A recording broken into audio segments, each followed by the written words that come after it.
I want to welcome everyone. Welcome to Ajahn, coming to us from California. And we are all happy here to have you join us. We're very hot here in St. Louis today. Over 95 degrees was our high today. Oh, that's nothing. Oh, We had over 100 yesterday. Wow. Oh my gosh. How are the avocado trees doing? They're doing okay. It's a humid heat. It's unusual for Southern California, but it's been humid for the past couple of days. That's right. So I'd like to, I think probably everyone knows Ajahn. He's a wonderful translator and commentator on the works of the Buddha. Without his help, we would be very impoverished when it comes to understanding the meaning of the original Pali Suttas. So we're very grateful to have him here and to join us. He's also the abbot of the Metaforest Monastery in California, north of San Diego, south of LA. So we're happy to have you join us today, and we'll go ahead and turn the program over to Ajahn. And as people come in, we'll be muting them, and then we will encourage them to turn on their cameras, but we'll be muting them as we do. You can lead us through the meditation. Okay, fine. Okay, let's get started. Get in a comfortable position. Close your eyes. And think thoughts of goodwill. Goodwill is a wish for true happiness.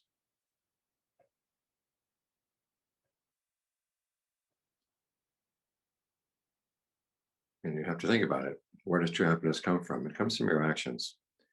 So when you extend goodwill to yourself, you're basically saying, may I understand the causes for true happiness and be willing and able to act on them.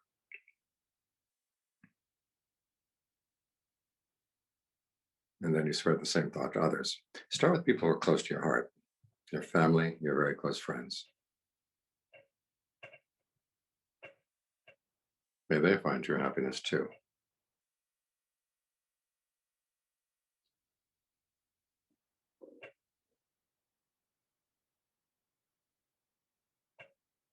Then spread that thought out in ever-widening circles. People you know well and like.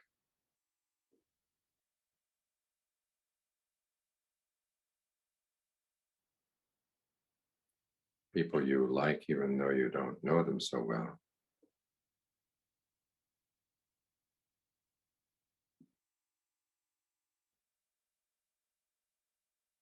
People you're more neutral about.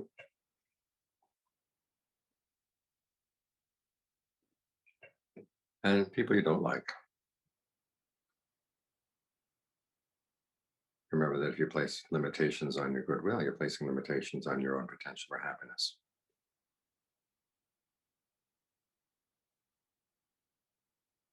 And it's the people you don't like that you especially have to extend thoughts of goodwill to, so you make sure that you don't do anything unskillful to them.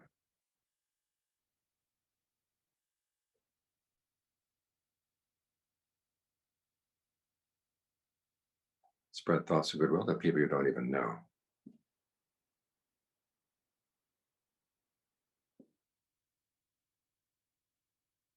And not just people, living beings of all kinds, east, west, north, south, above and below, out to infinity.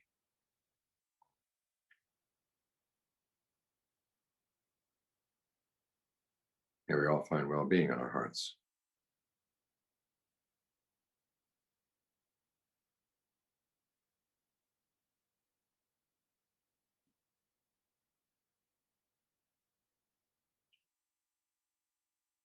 Then bring attention to the breath.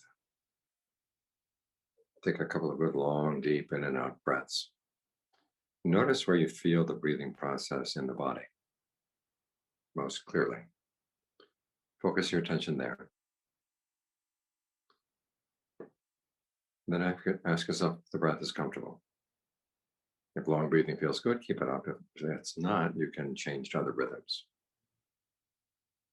In short, out long, in long, out short, deep, shallow, heavy, light, fast or slow. You can experiment with different kinds of breathing to see which feels best. Or you can simply pose the question in the mind each time you breathe in, what kind of breathing would feel good now? And see how the body responds.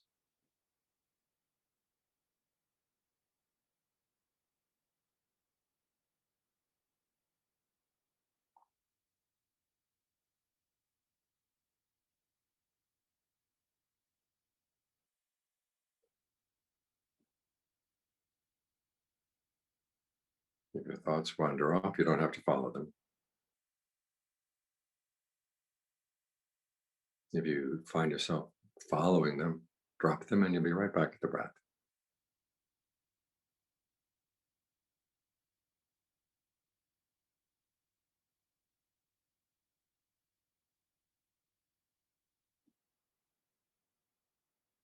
If there are any pains anywhere in the body, don't pay any attention to them.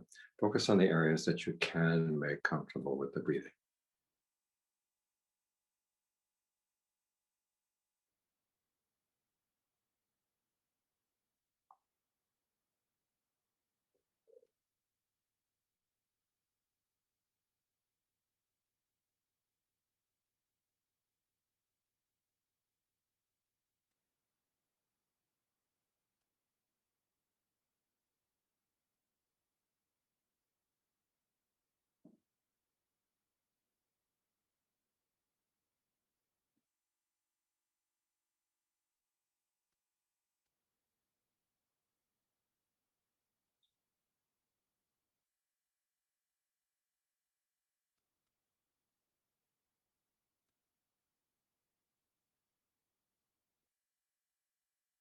Now, as the breath gets more comfortable, there is a tendency sometimes to leave the breath and focus on the comfort, in which case you've lost your foundation. So you need to give the mind work to do with the breath. So the next step is to breathe in and out, aware of the whole body. And it's good to build up to that first section by section. So start down around the navel. Locate that part of the body in your awareness. And then watch it for a while as you breathe in, breathe out to see where rhythm of breathing feels good there. If you notice any tension or tightness in that part of the body, allow it to relax. So no new tension builds up as you breathe in, and you don't hold on to any tension as you breathe out.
Now move your attention up to the solar plexus, the area right in front of your stomach, and follow the same steps there. In other words, 1, locate that part of the body in your awareness. 2, watch it for a while as you breathe in, breathe out to see what rhythm of breathing feels good there. And then 3, if there's any sense of tension or tightness in that part of the body, allow it to relax.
And move your attention up to the middle of the chest and follow the same steps there.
Now bring attention to the base of the throat and follow the same steps there.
Now bring attention to the middle of the head. As you breathe in, think of the breath energy coming in not only through the nose, but also through the eyes and the ears. In from the back of the head, down from the top of the head, going deep into the brain. And as you breathe out, think of it radiating out from the head in all directions. Gently working through any patterns of tension you may have around the ears, forehead, jaws, eyes. And dissolving those patterns of tension away.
And bring attention to the back of the neck, right at the base of the skull. As you breathe out, think of the breath energy entering there from the back and then going down to the neck, the shoulders, the arms, down to the tips of the fingers. And as you breathe out, think of it radiating out from all those parts of the body into the air.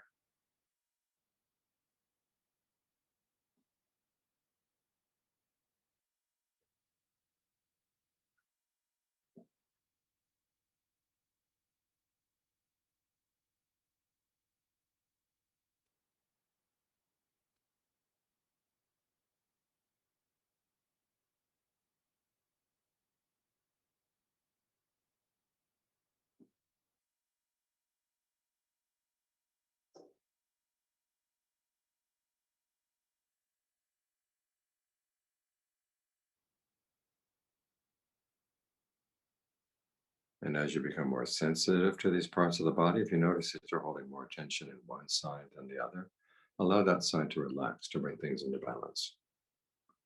And see if you can keep it relaxed as you breathe in, as you breathe out.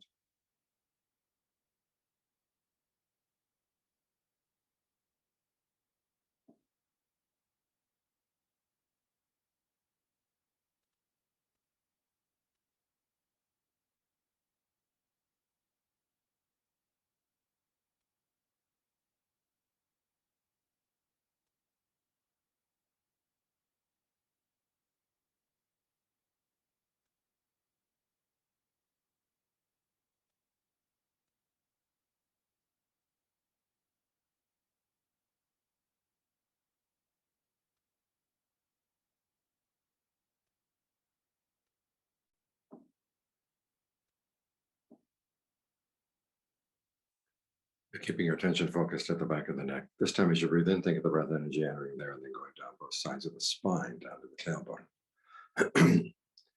And then as you breathe out, think of it radiating out from the back into the air.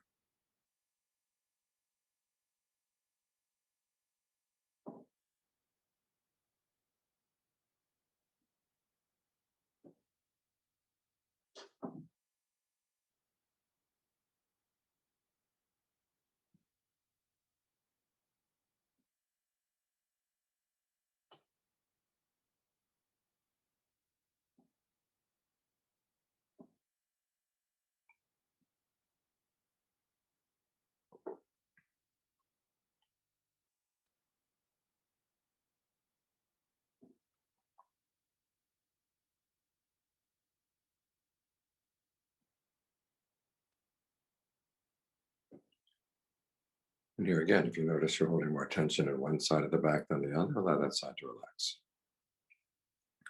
And see if you can keep it relaxed all the way through the in breath, all the way through the out.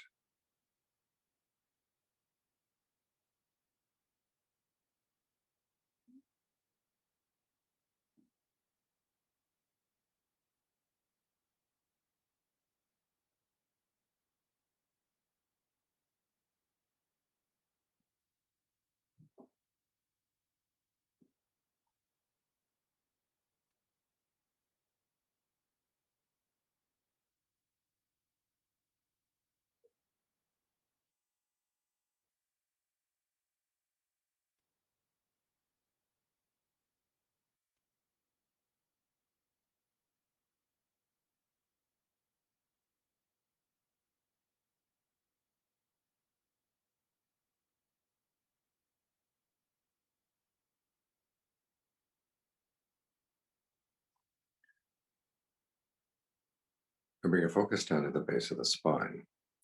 As you breathe in, think of the breath energy entering there and then going down to the hips, the legs, down to the tips of the toes.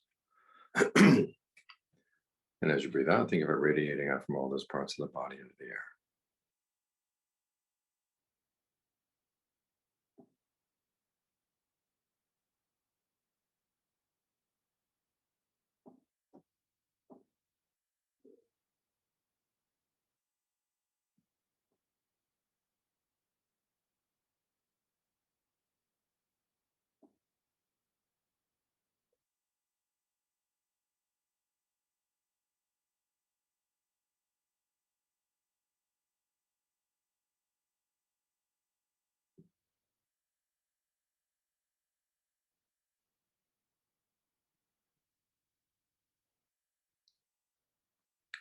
And here again, if you notice you're holding more tension in one leg than the other,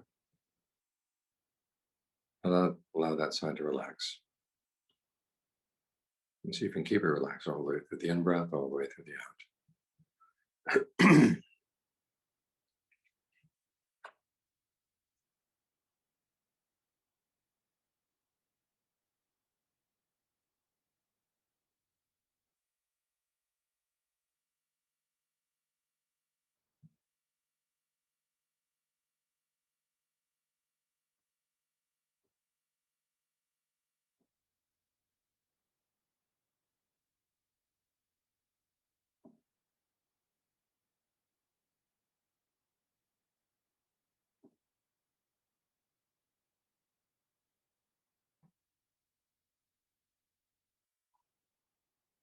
And that completes one cycle in the survey of the body. If you are meditating on your own, you can go through the body as many times as you like until you're ready to settle down. But for the time being, choose any one spot in the body where it seems most congenial to focus your awareness. Allow it to settle there, and then from that spot to spread out and fill the whole body. So we're the whole body breathing in, the whole body breathing out. Allow the breath to find whatever rhythm feels good. Your only duty is to try to maintain this sense of centered but broad awareness. It may have a tendency to shrink as you breathe out. So remind yourself each time you breathe in, whole body. Each time you breathe out, whole body. That's all you have to do. There's nowhere else in the world you have to go right now. Nothing you have to think about. Just try to stay centered, but broadly aware right here. This kind of awareness is healing for the body, healing for the mind. And because it's still and all around, it provides a good foundation for insights to arise. But don't worry about the insights right now. Just make sure the foundation is strong.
Now we're going to invite you to continue meditating while I talk. And if it's a choice between focusing on your breath and listening to the talk, I'd say focus on your breath. It's a skill you're going to need. You may recall from the chapter on right effort that there are basically 4 areas in which you use your discernment to inform your efforts so that it does become right. In terms of the distinction between what's skillful and not skillful, in terms of learning to motivate yourself to do what is skillful, in terms of the type of effort that's going to be right for any particular time, and then there's the amount of effort that's going to be useful. I'd like to make a few comments on each of these 4 categories to help explain some of the points in the book. First, in terms of the distinction between skillful and not skillful, this is a duality that the Buddha took very seriously. He said a teacher's main duty is to protect his or her students, and you provide protection by giving them a basis for deciding what should be done, what should not be done, what will be for their long-term health, happiness, what will be for the long-term harm. And so we have to maintain this duality in our approach if we want to make our efforts right. In some cases, it's simply a matter of following the precepts. In other cases, there are areas that are not covered by the precepts, but you have to decide, well, what will actually be the least harmful thing I could do right now, or the most conducive to genuine happiness. And then you motivate yourself to do that, not through any innate goodness in the mind, but through a quality the Buddha called appamada, which is translated in English as heedfulness. In other words, you realize that your actions will have consequences and it will make a difference. Heedfulness is, on the one hand, an awareness of dangers that can come from your actions, but 2, an awareness that if you're careful about how you act, you can learn how to avoid those dangers. If you couldn't avoid those dangers through your actions, then you don't need to be heedful. You just go ahead and do whatever you wanted anyhow. But you realize your actions are going to be the factor that makes the difference. Which means that we're here to meditate, not simply to be okay in the present moment, but we have to think about the long-term consequences of our actions. This was the Buddha's own motivation for looking for awakening to begin with. You may remember as a young prince, he was struck by the fact that here he was young, alive, healthy, and he had the pride that goes with those things. But he realized that he too was like all these aged people around him and sick people and dead people. He was going to be one of those one day. He wanted to know there's some way out of this, so you don't have to suffer from aging, illness, and death. And so when he, in his search for awakening, on the night of his awakening, those were the questions that he first wanted to answer. He got his mind into concentration after he finally figured out that that would be part of the path to the goal. And the first question is, what happens after you die? Is death a wipeout? Or do you come back the same thing as you were? Do you come back different? He was able to remember many, many lifetimes, back thousands, hundreds of thousands of aeons. He realized, okay, you come back many different things. Death is not the end. As long as there's craving, you can continue moving on to the next lifetime, the next, and then the next. And then a second knowledge, he asked the question, well, what is it that determines which level you're going to be reborn on?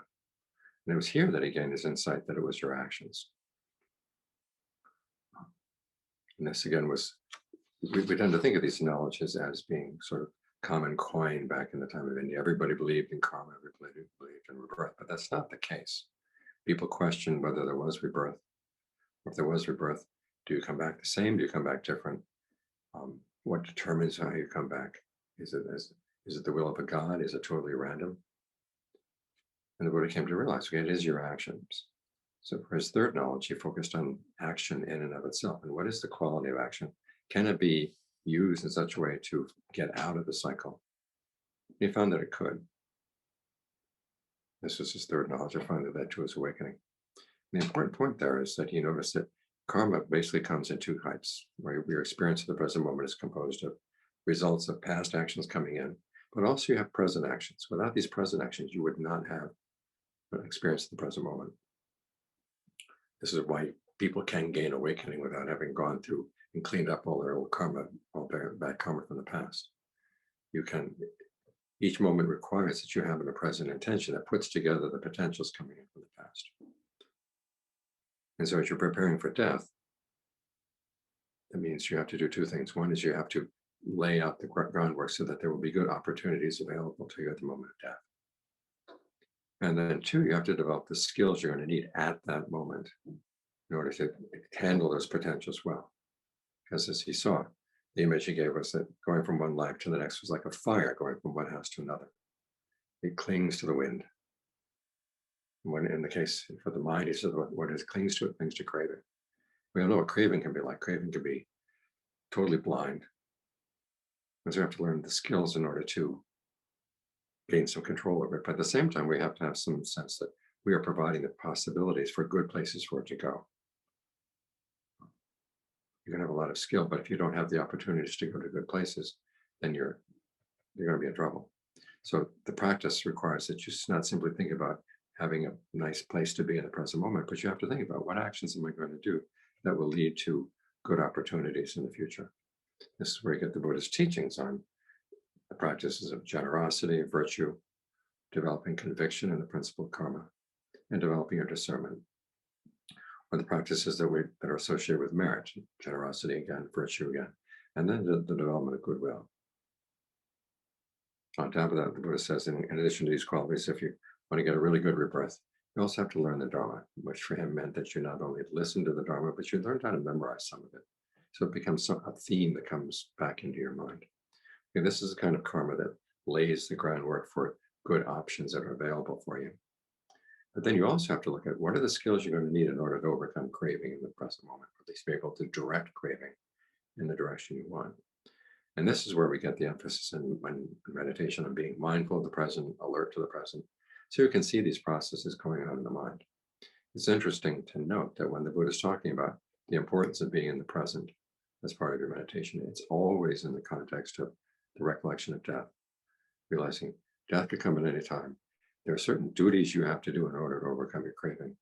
And you don't know how much longer you've got, but you do have right now. So this puts an edge on the present moment. You're not here just to settle in and enjoy the present moment.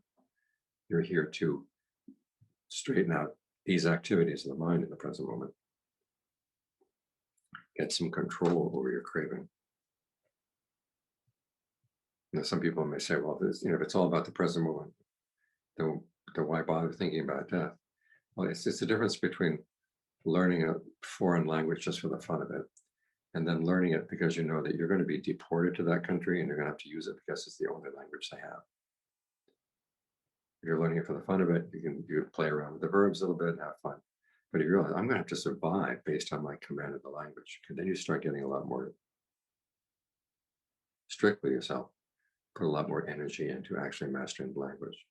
In the same way, you can find ways of making the present moment a very comfortable place to be as you meditate.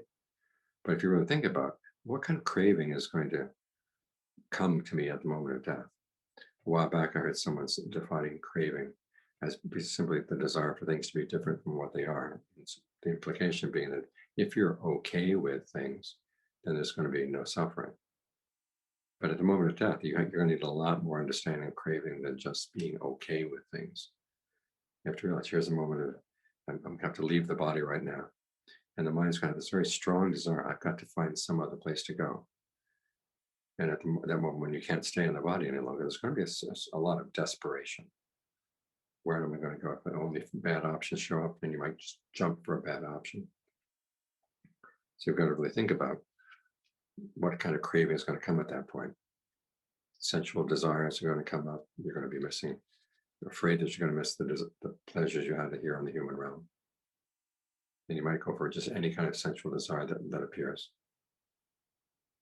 It reminds me of a scene in the Ice Age movies they had. I don't know if you saw those Pixar movies. I happened to watch a series of these. I was flying over the Pacific, and there's a little kid sitting in the seat in front of me who had the whole set. And there was a nice scene where the characters, the different animals, are sitting in a boat, and they found themselves in a fog bank. And as you go through the fog, they suddenly see these mermaids and mermen appearing in the fog, and they're all very gorgeous. And the animals are looking kind of dreamy-eyed at these beautiful mermaids and mermen. But then you begin to notice, as you look very carefully at them, that they're static in the image of these beings. And you look into the static, and it's fangs of piranhas. So watch out for sensual pleasures as they appear at the moment of death, because they may have piranhas in them. On top of that, you've got this desperation. I just got to be somebody someplace. I can't think of anything, any pleasure that I could have if I didn't hold on to an identity of some kind. And again, if some bad identities show up and you think that's the only alternative available to you, you go for it. So you have to learn how to overcome these cravings so you don't find yourself going some places where you don't want to go. On top of that, you've got the whole issue of, you may decide, okay, I'm going to try to stay focused as I'm dying, but if in your everyday concentration practice or meditation practice, you can't overcome the hindrances are going to come on really hard. Sensual desire, ill will, sloth and torpor, restlessness and anxiety, doubt. These things will come on very strong. If you haven't learned how to deal with these ahead of time, you're going to be very easily distracted. You may think, okay, well, I'll just be very focused as I go in. But it's like going into a store or going online.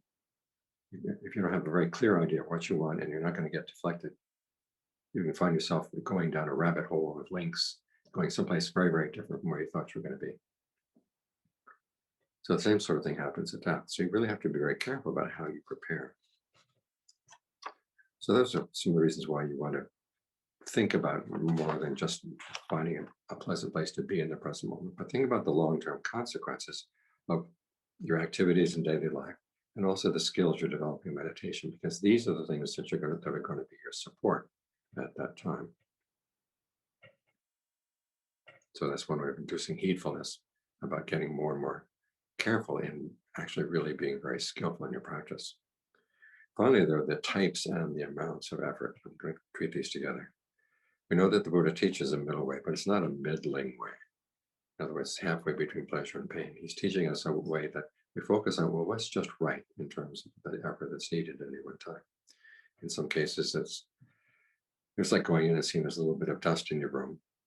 And so you have to do just a little bit of dusting. Other times you come in and you realize that somebody has piled all their garbage from the past several years into your house, and you've got to clean it out with a shovel. So it's going to take a lot of work. You noted in the reading that the Buddha basically identified two kinds of causes for suffering. One is the kind that all you have to do is simply look at it with equanimity and it goes away. These are the parts of the mind that sneak around, and as long as you're not paying careful attention, they'll do their dirty work. But if you actually look at them, they say, oh my gosh, I'm going away, and they disappear. And other defilements you have, you stare at them and they stare right back. I'm not going anywhere. I'm perfectly content to have this desire, have this unskillful mental state. What are you going to do about it? And that, the Buddha says, we have to exert a fabrication. Now you may remember in Dependent Co-arising, there are three kinds of fabrication. There's bodily fabrication, which is the breath. Verbal fabrication is directed thought and evaluation. These are the ways in which you think about things. You set up a topic in your mind, that's directed thought. And then you make comments on it, ask questions about it. Try something out and then evaluate how well it's going. That's how you talk to yourself. Well, that's verbal fabrication. And then finally, there's mental fabrication, which are feeling tones of pleasure, pain, neither pleasure nor pain. And then perceptions, which are the labels that you apply to things in the mind. And so when the Buddha is talking about exerting a fabrication against a particular cause of suffering, these are the three kinds of fabrication he's talking about. I'll give you some examples. Suppose you're angry at somebody. You'll notice, one, that you are breathing in a certain way that's aggravating the anger. Two, you're talking to yourself in a way that's aggravating the anger. And you're probably holding in mind some perceptions, some mental labels that aggravate the anger. You can see that person as a monster. You can see it as a snake in the grass. And then finally, there are the feelings that you're focusing on. We tend to focus on the uncomfortable feelings in the body when we're angry at somebody. And then we have the sense that we've got to get this out. Either that or we repress it. And when you know what happens, if you repress it, then it becomes an illness if you repress it very long. If you let it out, then it becomes your bad karma. So the Buddha provides alternatives. One is how you breathe, like the breathing exercise that I gave you just now. That's really good for breathing through the tension that can build up around an unskillful way of breathing in the body. It can build up around this sense of energy in the body that's very uncomfortable. So you can develop a sense of ease in the body simply by the way you breathe. And then you look at how you're talking to yourself about the issue. What are you saying about that person? What are you saying about the situation? Can you change it? And then finally, what perceptions can you hold in mind? Now, there may be the perception that if I don't do anything to stop this person, they're going to think that I'm a doormat and they're going to keep on misbehaving. I've got to do something. And you have to step back and say, well, maybe this is not the time to say something right, and especially if I can't think of anything that really would be very skillful. This is where the Buddha has you try to develop thoughts of goodwill. To ask yourself, step back from the situation. It's to kind of develop thoughts of goodwill. If you can't muster goodwill, then the Buddha says you have to remind yourself, if you're angry, you tend to say and do things that you are later going to regret. Basically doing stupid things. That's going to please the other person. You're going to do stupid things. Do you want to please that person? Now, this may not be the most noble motivation. You're using spite to overcome anger. But sometimes if that's the only tool that works, that's what you got to use. Or if you can muster goodwill, start with yourself and say, look, again, if I act in my anger right now, this is not going to be in my long-term interest. Can I muster goodwill for the person as well? There's a passage where the Buddha talks about different images you can have for your goodwill. You could think of it as being as large as the earth. And this other person is like a guy coming along and he's trying to make the earth go away. So he spits on the earth and he digs in the earth here and digs in the earth there. And he urinates here and urinates there. Is he going to make the earth go away? Well, no, the earth is much too big. So you want your goodwill to be that big. He says, make your goodwill as large as the river Ganges. The river Ganges is an extremely wide river. And suppose someone's coming along with a torch and they're going to burn the river up. Well, you can't burn the river up. The river has just too much water and it's too cool. Or he says, make your goodwill like space. People can try to write things in space, but they can't. The ink or whatever just doesn't have anything to stick. So make your mind sort of Teflon unsticky like that. Think of that as a perception of holding mind. And think of goodwill as a strength. All too often in our society, we think of kind people as being weak. They're kind simply because they don't have enough strength. But from the Buddhist point of view, goodwill is actually a strength, because if you can prevent yourself from doing things you're later going to regret, that's an important skill. I mean, you got something there that money can't buy.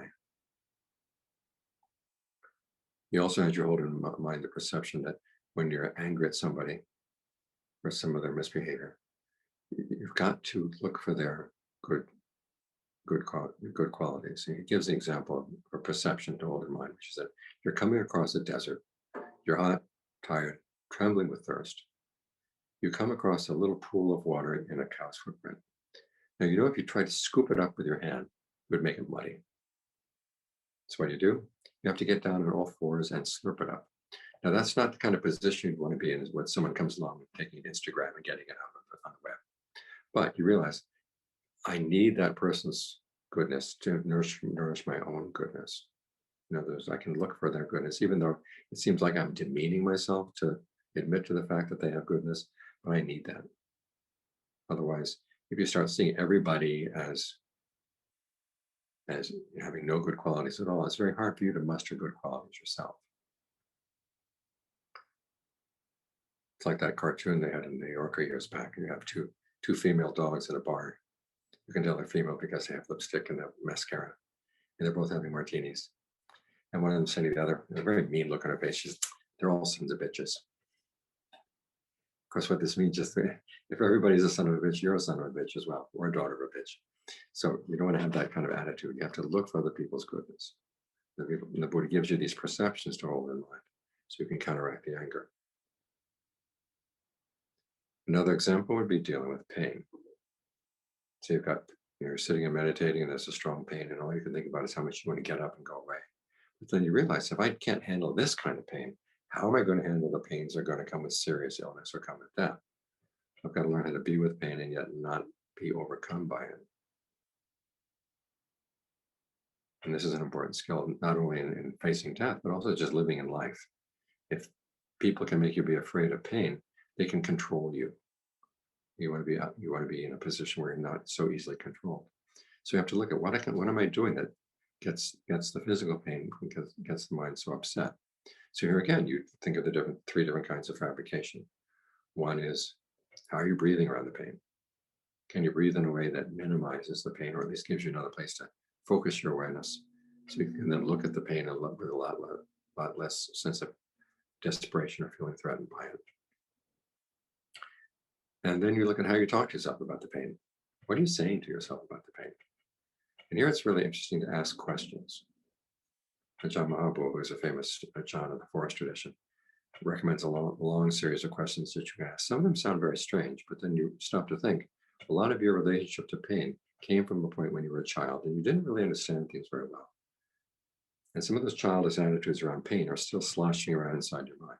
So, for example, one of the questions you might ask, does the pain have a shape? What shape is it? Well, then you realize, okay, I have this image in my mind that the pain has a shape. Can I drop that image? Can I drop that perception? How about the image that the pain has an intention and it's meaning to hurt me? I know some children will think that, and sometimes as adults, we carry that around with us as well. Can we drop that perception, replace it with the perception that it's just something there? Is the pain the same thing as the part of the body which is located? Say there's a pain in your knee. Is it the same thing as the knee? It's not really. The knee is, from a Buddhist perspective, it's made out of sensations of earth, water, wind, fire, solidity, coolness, energy, warmth. But the pain is none of those things. It's like radio waves from two different stations coming into the same place. You've got a radio set up here. You've got radio waves coming in from St. Louis. You've got radio waves coming in from Kansas City. You've got radio waves coming in from Springfield and Chicago. And you don't have to move your radio around to get the different waves. It's all there in the same place. It's simply a matter of adjusting the frequency. In the same way, you can look at the pain as being one sort of frequency and the sensation of the body being another frequency. They can be in the same spot, but they don't have to be. You don't have to feel that the pain has invaded your body and taken over. You might also ask yourself, is the pain one solid lump or is it coming in discrete moments? This is probably one of the most useful perceptions you can get. You look at it and you begin to realize the pain comes and goes, comes and goes, comes and goes. When it's coming, is it coming at you or is it going away? If you feel that it's coming at you, then you're going to be just taking it on, taking it on, taking it on. If you feel that as soon as you see it, it's going away. There's nothing that you have to do in order to support it, nothing you do and have to receive it. It's coming by. It's like you're sitting in the back of a station wagon. Those old station wagons where they had the back seat facing backwards. You're riding down the road, you're in that back seat, and anything that comes into the range of your vision is already going away. I found this to be a very useful perception when I was in Singapore one time. I was taken to see a Chinese doctor who was going to work on my back. He started rubbing some oil on my back, which felt good to begin with. And then it started rubbing more and more and more and more and more and more. It started being more and more raw. And they put out these bamboo whisks, and they started beating my back.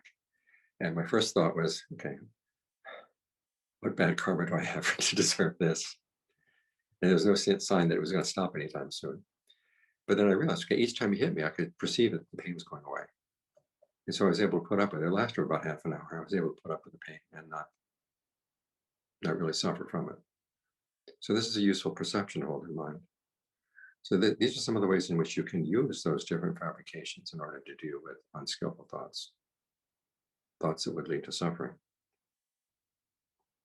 And the Buddha finally says, if you want to take it to a deeper level, you can look at the perceptions as reply. He says there are 5 steps you want to use in order to deal with something that's unskillful in the mind. The first is to see it arise. When it arises, what's causing it?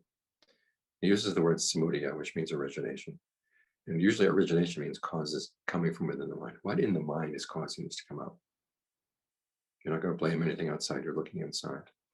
What comes up together with it? How long does it last? And when it goes away, why does it go away? When it comes back, why do you pick it up again? This we get into the next step, which is looking for the allure. What attracts you to this? It might be a particular sensual fantasy. It might be anger about somebody, fear about somebody, jealousy, something the mind, on the one hand, mind may know that it shouldn't be getting involved in, but there's part of the mind that likes it. And if you can't dig out the part that likes it, you're not going to see it. You're not going to be able to deal with it. Because the next step is to look for the drawbacks. If I go with this, where is this going to lead? Again, you're using directed thought, you're using perceptions. And you're using for the perceptions, this is where the Buddha pulls out the 3 perceptions of seeing it as inconstant, seeing it as stressful, seeing it as not self. And we're seeing this is really not providing you with anything solid of any worth. Why do you go for it? When you can actually see what the allure is, and sometimes and oftentimes it will require that you dig down through many layers before the mind is honest with itself about why it likes anger, why it likes sensuality, why it likes unskillful states. And then that's when you gain release from it. You see this is really not worth it. That gives rise to dispassion. You realize, I've been the one who's been creating all this suffering all along, and why am I creating it? What's the gain? There's no real gain at all. And that's when you let go. So those are some of the ways in which you use your discernment in order to make your efforts in the practice right efforts. In other words, being very clear that there really is a duality between what's skillful and what's not skillful. Secondly, learning how to cultivate an attitude of heedfulness so that you can dig down a little bit more deeply than you might have thought of otherwise. And then looking in terms of the types of effort and the amount of effort that's going to be appropriate. And when you realize that, okay, I've got to really dig into this. Remember, you've got these three kinds of fabrication that you can use, and you've used them in the meditation. You focus on the breath. That's bodily fabrication. You use directed thought and evaluation to talk to yourself about how you're relating to the breath, how you adjust the breath, and then you have the perceptions that hold the breath in mind, hold you with the breath, about what the breath is doing in the body, where it's going. When you get used to being familiar with these three kinds of fabrications, then you can see how you're using them in other areas of life. Then you can learn how to do them in a more skillful way. And this way, your right efforts start getting results. So those are some of the thoughts I had. Do you have any questions, either on the talk or any questions that you brought ahead of time on the topic of right effort?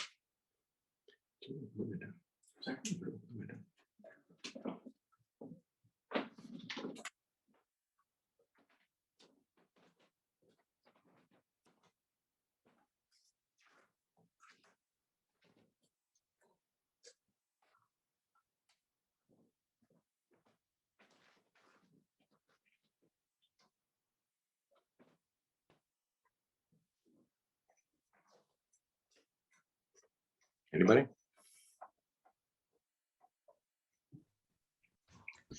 I have the questions already sent in. Do I still have to ask you now? I don't have them here with me, so if you want to read the list, go ahead. Okay. The one that I sent was we were talking about living in the wilderness, meditate in the forest. I was wondering, in that case, how to deal with the bites from insects and other creatures.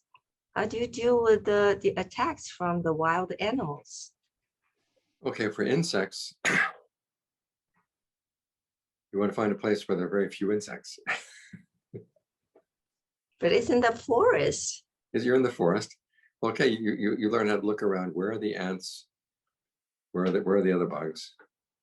So for a monk going to the forest, you have what we call an umbrella tent, which is basically an umbrella like covering, and then a net that goes around it. And you can tuck the net in under your sleeping cloth in such a way that the bugs don't come in. Oh. And then you spread lots of goodwill. I had to sleep one time in an area. It's a very long story, but to make it short, I sleep in an area where there's little tiny bugs that are kind of like potato bugs. There are thousands of them. And so I tucked in as best I could, but I realized, okay, they could probably sneak in if they wanted to. And so I just sat there and I spread lots and lots and lots of goodwill with the potato bugs. I'm saying, okay, you can be happy we're out there and I'll be happy in here, okay? It works. And it worked. I said, if you do come in, please don't get in my ear, okay? That's all. Okay, then we learned. No, when you live in the forest, you have to figure out it's not like you're roughing it. You have to learn how to smooth it a little bit. In other words, what that means is learn how to think like the insects do, so that you don't put yourself in an area that they want to go. So I guess you need some kind of training a little bit before you really go into forest to meditate. Yeah, it's good to talk things over with someone who's been in the forest, and they can tell you things to watch out for. Okay, thank you.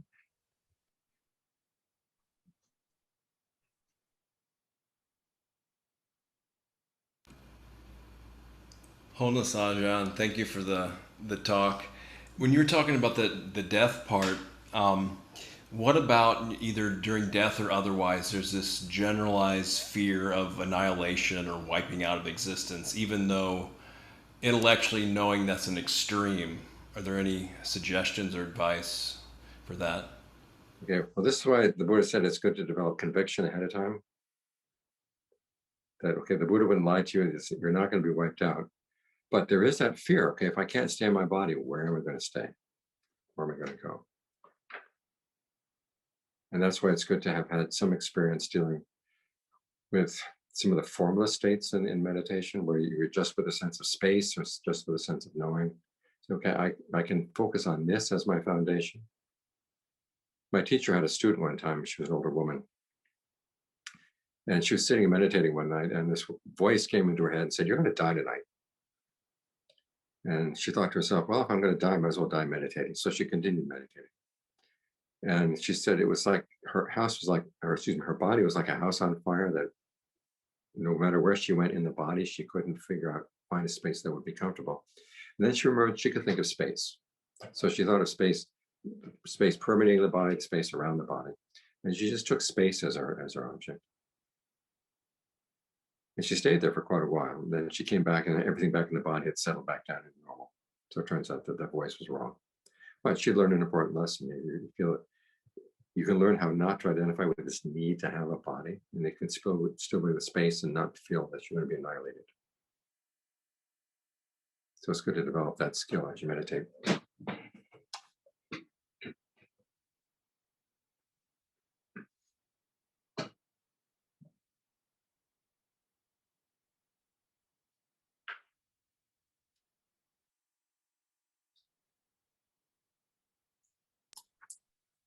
We have a question from the chat, so they may not be able to use audio.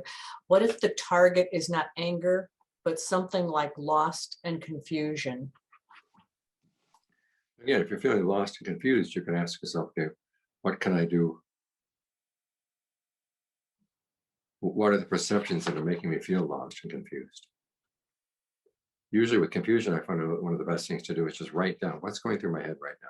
What are the different things that are pulling in different directions, so I can actually see what the issues are.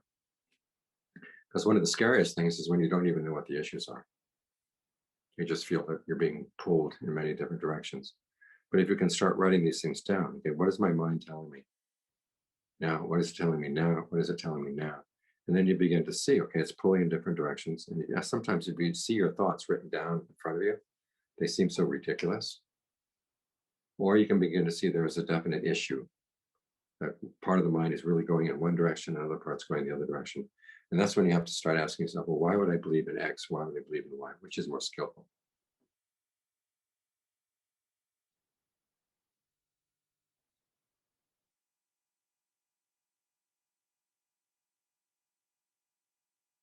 So it sounds like it is the skill that we need to have, how to analyze ourselves, how to analyze the situation. Right. Because one of the important skills in meditation is learning how to step back from yourself so you can observe, well, what are my thoughts? Why do I believe them? Why do I even find them interesting? Then I started thinking about in the book you said there's a using some humor stated here will work, but I was wondering, what if all those things that you mentioned in the books, but we do not have the initiative in our mind? Somehow all the examples given, we still don't feel like doing those things. What do we do that? Okay, well, if you realize, okay, if I hold on to this particular form of laziness, where is it going to take me? Do we know of any Buddha who ever came to awakening through laziness? Mm-hmm. Yeah.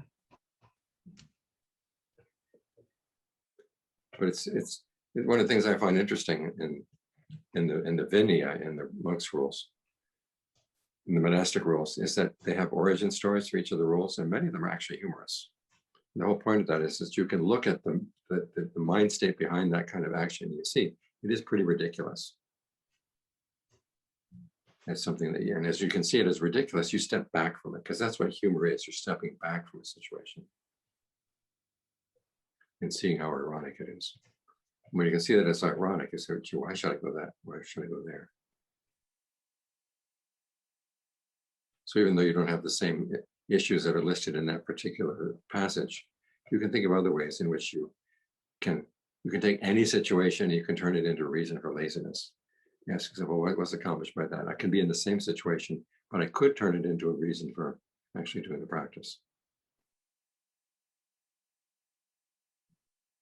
Like, what's a time when you tend to be lazy about the practice? Yeah, it's pretty tough to have to struggle from time to time. Say, gotta do it, gotta do it. Mm-hmm. Okay, well, suppose you're coming back late from work and you're tired. You say, I'd really like to take a rest right now. And then you tell yourself, well, suppose I died tonight. Wouldn't I regret the fact that I hadn't done at least a little meditation tonight? Yeah, that will work. Not enough time.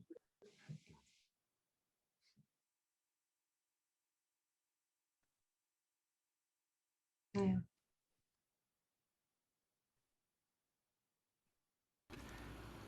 How does effort for Vitakka, Vichara, and then your definitions for that, how does effort for Vitakka, like how does it come about? And then how does it relate to Vichara, like sustained? Okay, well, go ahead. When the Buddha is talking about those two things, we talk about Vichara, he says that's what I was talking about in terms of verbal fabrication. And this is something we're doing all the time. We're always talking to ourselves. It's like you're suddenly, when you're going to do jhana, you suddenly engage in Vitakka and Vichara. You're already doing it anyhow. The question is, how can you take these activities of the mind and devote them to your meditation topic? And so in this particular case, the Vitakka, or directed thought, was, okay, I'm going to try to keep the breath in mind, and I'm not going to focus on any other topic. If I do wander away, I'm going to bring it back. Wandering, bring it back. That's Vitakka. And then Vichara, evaluating, is how does the breath feel? Does long breathing feel good? Does short breathing feel good? Deep, shallow, heavy, light. Once you got breathing, it feels good. How do you maintain it? Again, you're talking to yourself. Once you're maintaining it, how do I let it spread so I can get the most out of it? And get a sense of full body awareness. It feels really good. And then again, how can I maintain that? And once you get so that you're there, okay, then you can drop it and just be with that sensation, full body breath, with just simply the perception of breath pulling you in. And I was always confused a little bit by kind of the seeming paradox between that approach. Almost seems like there's will involved, but then the passage of so such and such, no need for an act of will, and then it progresses, and so there's no need for an act of will. I guess, how do we, is that a paradox? If it is, does it need to be resolved, or was he just teaching to, giving that teaching to someone who needed to hear that more than the other I think so. I think in that particular case, he was dealing with people who were, who are afraid of putting in too much effort. He says, well, okay, you can do this, and then it will naturally lead to the next, and it will naturally lead to the next. But I'd say the best way to resolve that is to actually exert an act of will.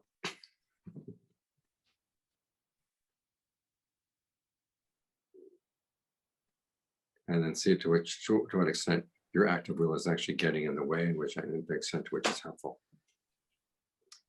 John, I have a question about what you were talking about how you have to root out that part of your mind that really does like even the problems and the pains.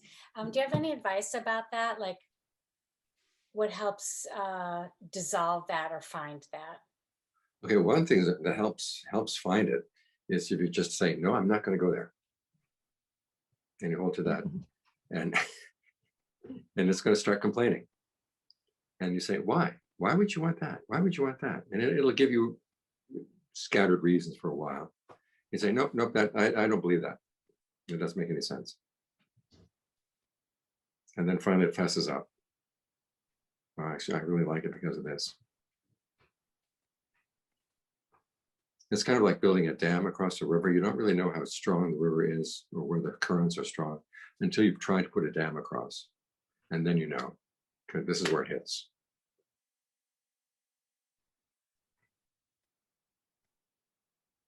So I'd say restraint is the best way of finding out about these things. Thank you. Another thing about jhana, did the Buddha ever say, you know, there's right samadhi, but was there right jhana too? And if not, is there reasons or maybe guesses for that? And also, how did he teach? Did he teach jhana specifically, or was it just because a lot of passages as mentioned, you know, enter into first jhana, enter into second jhana? So if he did, how did he teach it specifically? Okay, in response to your first question, there's nothing where the Buddhist talks about wrong jhana, but there's a passage where Nanda talks about it. He says you can have a jhana focused on greed.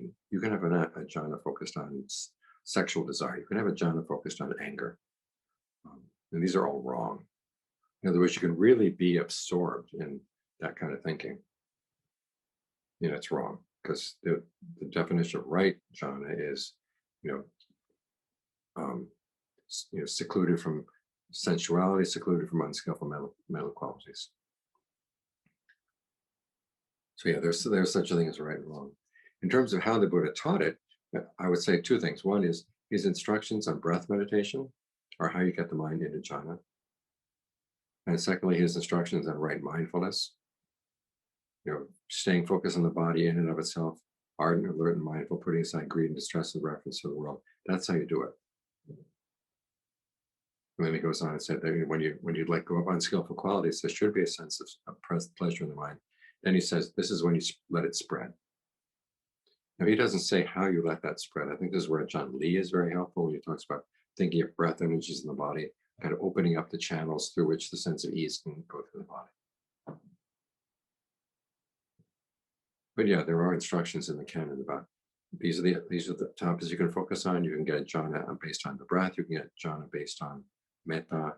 The Buddha doesn't go into that in nearly the detail that he does with the breath.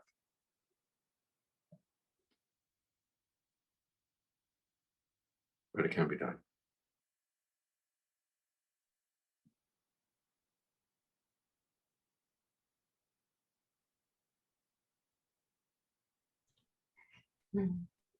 Could I have another question? Sure. In the book, it says the causes of suffering come in two sorts: those that go away if you simply look at them with the equanimity, and those that require the exertion of fabrication. Could you give some examples of each? Well, it's going to be an individual matter. You may have, what you're going to find out as you deal with the different causes of suffering, that, as I said, you look at some of them and they get embarrassed and they go away. Just because the only reason that they're able to function in the mind is because you're not paying attention to them. But when you pay attention, they stop. But then some of the other ones, and then I gave examples I gave in the talk about using the different kinds of fabrication to deal with them. Now, the Buddha doesn't say, this particular defilement will respond to that technique, that defilement will respond to that technique, because each person has different issues. And this is something you've got to find out for yourself. Okay.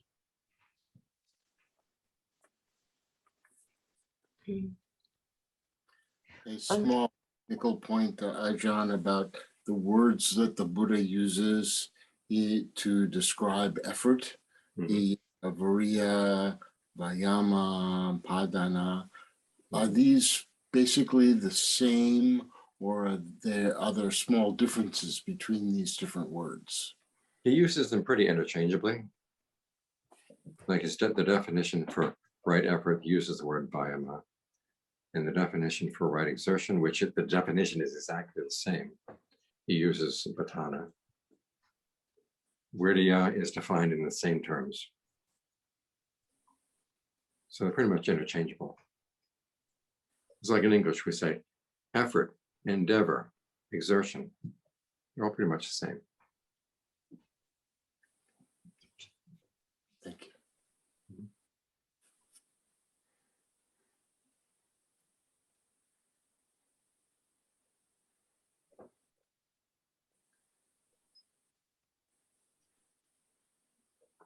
We have a comment for you. Ajahn, you're talking anger control is very helpful. Do you mind elaborating on it a bit more? I did not quite follow the third point. One, use breath technique, because when we are angry, we breathe faster and more heavily. Two, check verbal fabrication, stop talking to ourselves. And three, perceptions.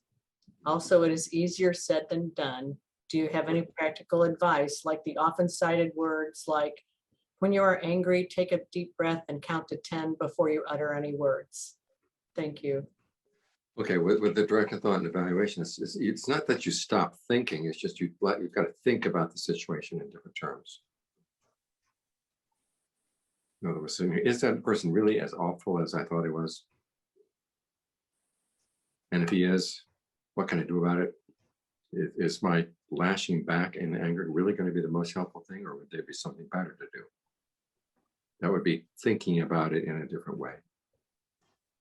And then in terms of perceptions, do you see this person as being a monster? Does you see this person as having some authority over you, or having some ability to control your life?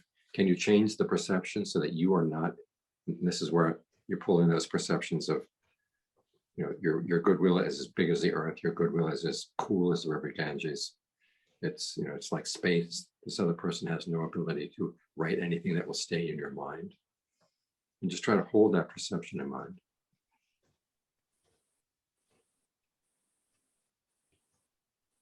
One thing I found useful is reminding yourself, okay, when that person does something really unskillful, it is now that person's karma. It's not my karma anymore.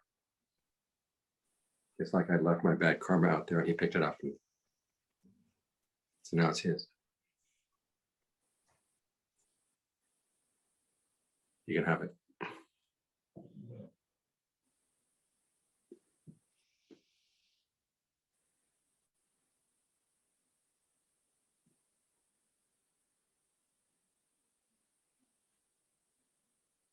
But in terms of easier said than done, everything is easier said than done.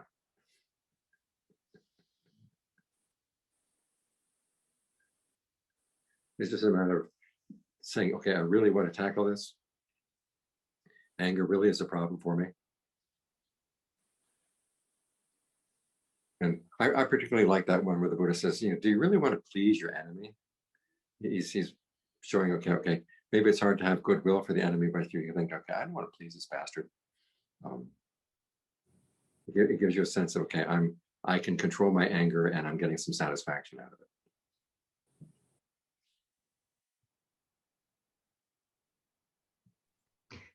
Isn't that true that when you meditate more and more, that you just don't have that much to get angry at? Well, Somehow it's amazing how the world finds things to get you angry. Yeah.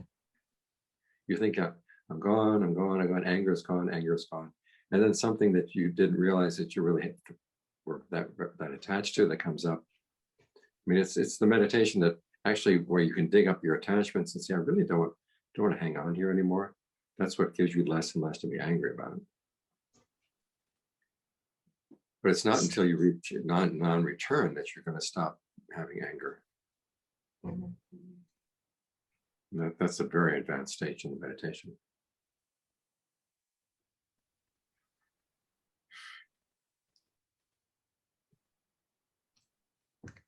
Hello, Ajahn. I have a question for you. I know the importance of like breath meditation, and it's something myself that I want to focus on, especially with different aspects of the body. I probably need to learn like the 16 steps I could probably benefit from those. I noticed too, when you go through your introduction meditation with us, it seemed like there were eight different portions you had us focus on. Are those related at all to the 16 steps? Well, it's basically moving from step 2 to step 3 and giving you baby steps in between. Because with step 3, the Buddha just says the whole body. And some people get lost at that point. And one way of making the most out of that whole body awareness is to familiarize yourself with how the breathing energy feels in these different, focused areas of the body. You could do those in any order. John Lee would have you start with the back of the neck to begin with, go down the spine, then go through the torso. Is it a good idea to almost stack them each time? Or is it almost good to just completely focus on one each moment to kind of like stabilize that feeling? You can play with them. You could decide, okay, stack them. Okay, I did 1 and 2. Now I'm going to 1 and 2. 1, 2, 3, 1, 2, 3 together. And that way you sort of get a larger and larger and larger frame. Good. And then I have one other question too, relating to the similar concept.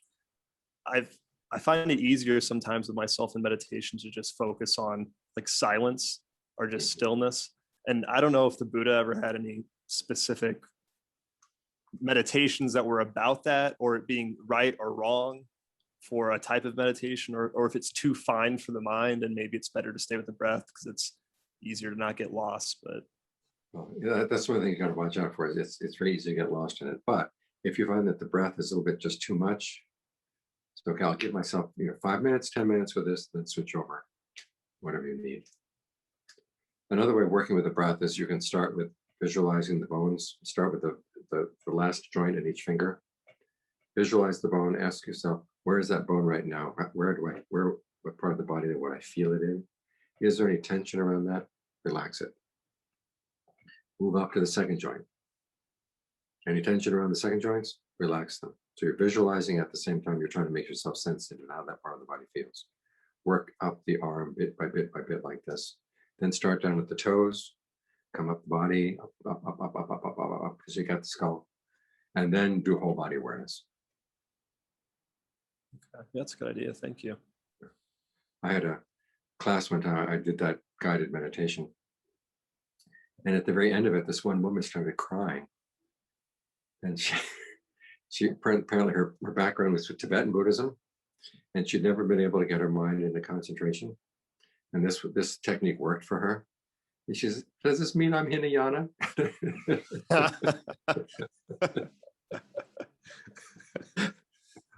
I said, you're one of us, yeah.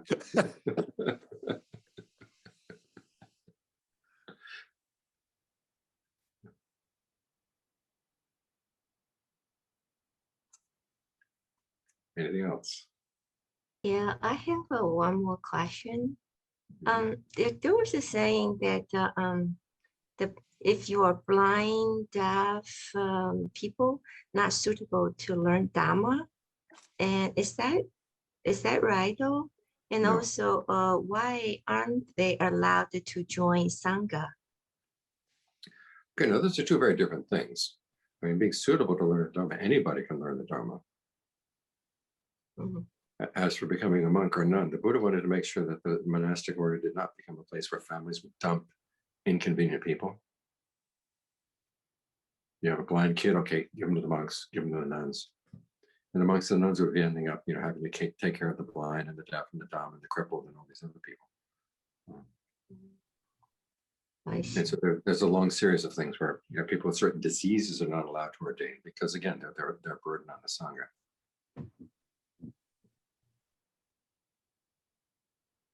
We had an experience one time. There was when my teacher had a student who had epilepsy, and he tried for years and years and years to find a cure. He was finally took a traditional cure, and the doctor guaranteed, okay, you are totally free of epilepsy. And so the first thing he did, he asked his wife permission, can I ordain for 3 months? Because he really wanted to be a monk. So she gave her permission. And so he came and joined us. And the very first day he was with us, we went on an alms round. And it was one of these alms rounds where you go from one house in one orchard to the next orchard to another house, and then the next orchard. So there was quite a large space between the houses. So in between the houses, I was giving him instructions on how to behave while you're on your alms round, the different plants you have to watch out for, make sure you don't step on them because there were things that would stick up out of the ground that was sharp. And we left this one house, and I was talking to him, and I asked him a question, and there's no answer. So I turned around, he wasn't there. So I went back, and there he was standing stock still in front of the house, having had an epileptic seizure. So we took him back to the monastery. And so for the rest of the 3 months, we had to take care of him. And I realized by the end of 3 months, okay, this is why the Buddha said not to have epileptics come into the monastery, because everybody is concerned about making sure that Sutam did not have a seizure, or if he did have a seizure, how to get him out of it. So this is not saying that people who cannot ordain have no potential for learning the Dharma. They do have the potential, but the Buddha didn't want the monastic orders to become, as I said, a place where people would dump inconvenient people, but they wanted to get out of the house.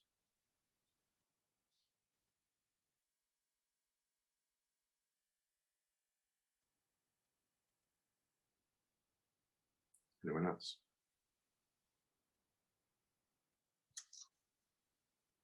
If no one else has a question, I have another one.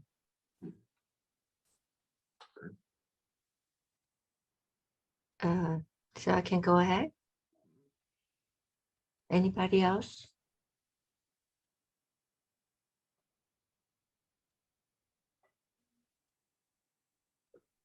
Okay, I'm gonna. Okay. I was reading that a manual of Dhamma by Ledi Sayadaw. There he says one cannot safely declare that there is a cessation of the act of killing in the matter of ordinary or extraordinary types. If a person does not kill any sensual beings today, he may commit this evil tomorrow, next month, next year, or next life. And the only thing that we can do is we need to practice by concentration and insight that can help eradicate the personality view. I don't quite understand how the concentration part can help with the personality view. Okay, personality view is a pretty bad translation of the Pali term Sakaya Titi, which means basically when you're identifying with the aggregates. And the only point where you're not going to be identifying with the aggregates anymore is when you've had your first glimpse of the deathless at stream entry. And that's when you realize, okay, I cannot identify with the 5 aggregates because I had this experience of the deathless, and none of the aggregates were there at the time. You've had that insight. That's called the Arising the Dharma Eye. You may want to look on the website dhammatalks.org. There's an article on the Dharma Eye. And read that. And because once you've had the experience of the deathless, you realize, so the reason I didn't have this before was because of my unskillful actions. And so that makes you really careful about, I don't want to do anything like that ever again. That's your guarantee. That you're not going to kill. So that's why it says it takes a concentration, Right. practice the concentration. It's basically, it's the first noble attainment. And the first noble attainment requires all 8 factors of the path, including concentration and insight. Right view.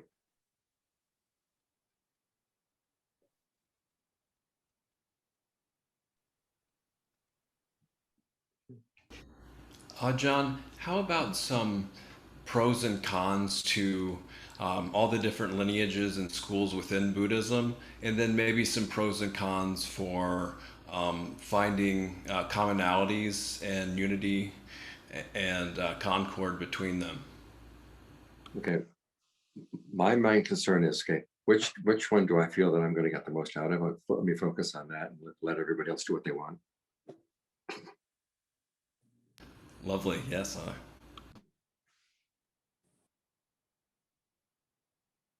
That way you don't have to disagree.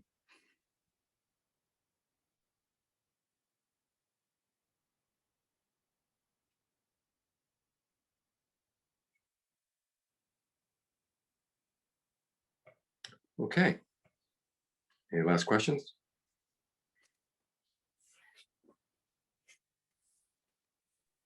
One last one.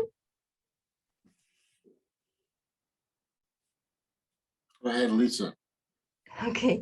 When I was reading that a manual of the Dharma, Lady Sayadaw says there's a rule that a monk cannot accuse the monk that is not doing the right things, and I was wondering what is the logic behind it that you the monk being accused cannot be accused by any monks. What's this? You know, there's a rule that says if there's the monk that's not doing the rightful thing, is doing shameless thing, then other monk cannot accuse him. If a monk accuse this monk, shameless monk, then the one that's doing the accusation, it is making a mistake as well. So I'm not sure what is the logic behind that. I don't know the logic either. Um, I've never heard of that rule. yeah. Okay. No, I mean, if you can't accuse shameless monks, who are you going to accuse? Yeah, that's I was wondering. Maybe there's a different process to go about that. Well, no, it's the same process. The one consideration the Buddha has is you have to ask yourself, if I accuse this monk, is he going to try to beat me up? Is he going to try to destroy my reputation? And if you feel, okay, he's going to retaliate in a way that's going to actually be harmful to me, maybe I shouldn't bother. But that doesn't mean you just leave the case. That is, you have to go and you have to talk to other monks. Otherwise, the shameless monks just rule the roost. Yeah, that's what I'm wondering. I was wondering maybe there's a certain process to go about. It's not just to accuse that person by yourself. Maybe there's a process to go by. Well, the process is you always have to ask permission of the monk. I have an issue with you. Can I speak about it? And if the monk is shameless, he'll say no.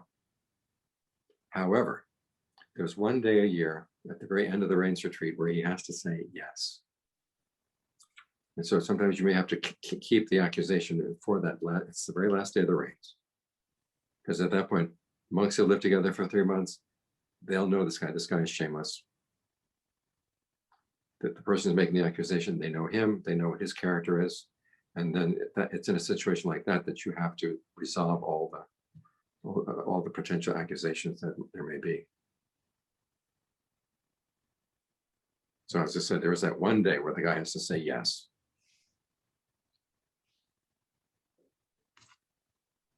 Okay, thank you. Okay, I hope this has been helpful. Thank you, Ajahn. We really appreciate your visiting with us. Don, why are you in the dark? Am I in the dark? I don't know. Maybe my video is on, but I don't know why it's not showing up today. Your name is iPad too. Yes. Yeah, I don't know. Maybe I pressed a button when I first came in the room that didn't activate the camera, but supposedly I'm just in space, I think. My mind is just entered into the spatial realm. But I want to thank you very much for your visit here today with us and how special it is. You know, in one way, you know, we look at the pandemic as being something that has separated us from each other. But on another level, if we are skillful and we use the technology that we have available, it can bring us all together. Yeah. And this makes it, you know, not everybody gets a chance to go to Valley Center, but here we can all have our visit with you under these conditions. It's really wonderful for all of us to hear you and see you and to gain access to a little bit of your wisdom. We really appreciate it very much. Okay, well, again, I hope this has been helpful. It's been my pleasure. Excellent. Thank you. You all be well. Enjoy very much. Thank you. Thank you very much. Yes.